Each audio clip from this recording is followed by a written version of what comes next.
आज हम राष्ट्रीय आय के अंग के रूप में साधन की आय पढ़ेंगे। साधन की आय पढ़ेंगे, ठीक है। राष्ट्रीय आय को साधन आय तथा हस्तांतरण आय में विभक्त किया गया है। राष्ट्रीय आय को दो भागों में विभक्त किया गया है, साधारण आय और हस्तांतरण आय। साधन आय का आशय उस आय से है जो सेवाओं के बदले प्राप्त होती है।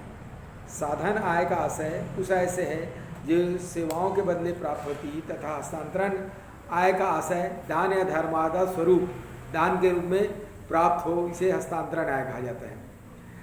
इस प्रकार हम कह सकते हैं कि साधन की आय का संबंध सीधा सीधा भूमि, श्रम, पूंजी एवं साहस से रहता है।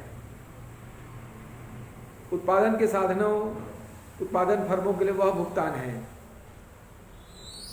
साधनों की आय को प्रकार, साधनों के आय के प्रकार, पहला कर्मचारियों की क्षतिपूर्ति, क्षतिपूर्ति या वेतन। कर्मचारियों की क्षतिपूर्ति या वेतन साधनों की आय के प्रकार बता रहा हूँ। हम काम करने वाले कर्मचारियों को उनकी सेवाओं के बदले में जो प्रतिफल देते हैं उसे बोला जाता है कर्मचारियों को क्षतिपूर्ति या वेतन। दूसरा है किराया। हम भूमि का प्रयोग करते हैं, उसके बदले फर्म द्वारा किराया चुकाया जाता है। तीसरा है ब्याज। हम पूंजी का प्रयोग करते हैं तो पूंजी के प्रयोग के बदले में जो दिया जाता है उसे ब्याज बोला जाता है। उसके पश्चात लाभ। कोई व्यवसाय करने के लिए, नया व्यवसाय उसको करने के लिए साहस की जरूरत होती है तो उसे बोला जाता है साहसी। उसको दिया जाने वाला प्रतिफल है लाभ। अब नेक्स्ट हेडिंग है सामान्य निवासी। कोई व्यक्ति किसी देश का सामान्य निवासी तब कहलाता है जब वह वहाँ 365 दिन या उससे अधिक दिन रह गया हो।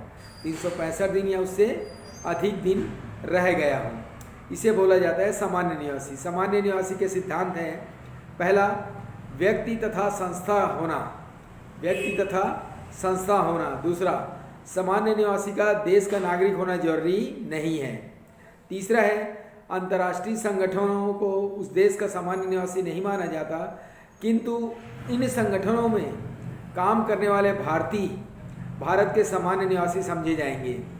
चौथा है निम्नांकित व्यक्ति देश के सामान्य निवासी नहीं माने जाएंगे। उसमें ए चिकित्सा, अध्ययन, छुट्टियां बिताने हेतु विदेश आने वाला व्यक्ति, कोई घूमने गया है वह उस देश का नागरिक नहीं कहलाएगा। बी है विदेशी समुद्री जहाज, वाणिज्यिक यात्री तथा मौसमी श्रमिक। मतलब मौसमी श्रमिक का तात्पर्य है कुछ दिनों के लिए वो बाहर विदेश जाता है तो वो वहाँ का नागरिक नहीं कहलाएगा। नेक्स्ट सी है ऐसे विदेशी जो गैर निवासी उपक्रमों के कर्मचारी हों तथा जो उस उपक्रम की मशीनरी स्थापित करने के लिए आए हों।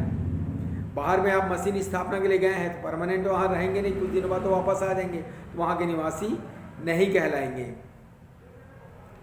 नेक्स्ट डी है सीमा पर काम करने वाला व्यक्ति जो देश की सीमा पार करके रोज नियमित रूप से आते हैं, उस देश के निवासी माना जाएगा जहां वे रहते हैं, न कि जहां वे काम पे जाते हैं। इसको समझने के लिए आप हमेशा बाहर चले जाते हैं, काम करके वापस अपने देश आ जाते हैं, तो जहां रहते हैं वहां के नागरिक कहलाएंगे, जहां पर काम करने जाते हैं वहां के नागरिक नहीं कहलाएंगे। ठीक है।